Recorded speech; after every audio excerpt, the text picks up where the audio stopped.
গেল শনিবার শাহজালাল আন্তর্জাতিক বিমানবন্দরের কার্গো ভিলেজে অগ্নিকাণ্ডের ঘটনার পর থেকে প্রতিদিনের চিত্র এটি। রাস্তার পাশে অবস্থান করা এসব মানুষদের অধিকাংশ ক্লিয়ারিং অ্যান্ড ফরওয়ার্ডিং এজেন্ট বা C&F কর্মকর্তা।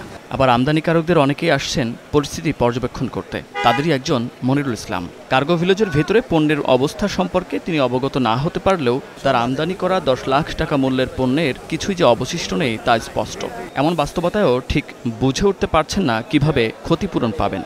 যত দ্রুত ব্যাংক কাস্টমারের একটা ডকুমেন্ট পাই, ব্যাংকে সাবমিট না করলে ব্যাংক পেমেন্টটা নাও দিতে পারে, আটকে রাখতে পারে। এতে এক্সপোর্টারের সাথে আমাদের সম্পর্ক নষ্ট হবে। আমাদের গভর্নমেন্টের কাছে এটি আর্জি, কাস্টমারদের আমাদের একটা আর্লি ডকুমেন্টস দেয় যে আপনার এই মালটা নষ্ট হয়ে গেছে বা আপনি মালটা নিতে পারেন নাই। কার্গো ভিলেজের আগুনে নিঃস্ব হওয়ার শঙ্কা তার মতো ছোট আমদানিকারকদের, কেননা তাদের অনেকেই টিটি বা টেলিগ্রাফিক ট্রান্সফারের মাধ্যমে পণ্য আমদানি করে থাকেন। এক্ষেত্রে কোনো বীমার সুযোগ থাকে না, তবে এলসি খুলে যারা আমদানি করেন তাদের ক্ষেত্রে ঝুঁকি কম। সব মিলে ক্ষতিপূরণ প্রাপ্তি নিয়ে দেখা দিয়েছে অনিশ্চয়তা। আমাদের কাছেও ক্ষয়ক্ষতির জন্য কি পরিমাণে ক্ষতি হয়েছে কিছু নির্দেশনা চেয়েছে, যে কি আমরা কেমন ক্ষতিগ্রস্ত হয়েছে আমরা এগুলো দিব। আসলে এগুলো অতীতেও আমি দেখেছি আর কি, যে এরকম কোনো ক্ষয়ক্ষতির কোনো ক্ষতিপূরণ পাওয়ার কোনো নজির দেখি নেই। 2013 সালে একটা ঘটেছিল ঢাকা এয়ারপোর্টে, তারপর 2008 সালে একটা ঘটেছিল। 2013 সালেরটা আমি টোটালি আমার চোখের সামনে, সেই সময় দেখলাম যে আসলে কিছুই পাইনি আর কি।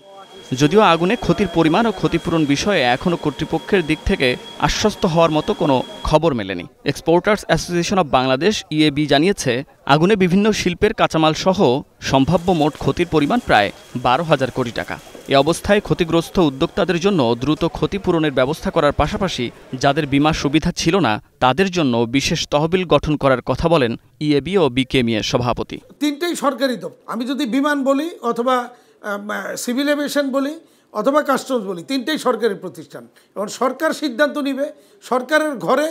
সরকারের ঘরে আমাদের মাল পড়া গেছে, তাহলে সরকার সিদ্ধান্ত নিবে সরকার কোন ডিপার্টমেন্ট থেকে কিভাবে, না সরকারের মানে ইয়ে থেকে কোনো আলাদা বরাদ্দ দিবে, অর্থ মন্ত্রণালয় দিয়ে এটাকে কম্পেনসেট করবে। বিমা সেটেলমেন্ট পেতে বছরের পর বছর আমাদের ঘুরতে হয়। অনেক ক্ষেত্রে আমরা যা মানে ক্লেম হয় তার 1/4, 1/5 পাই।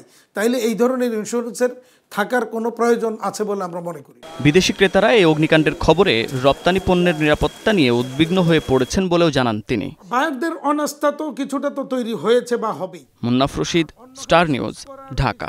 সেটাও একটা প্রচেষ্টা হতে পারে।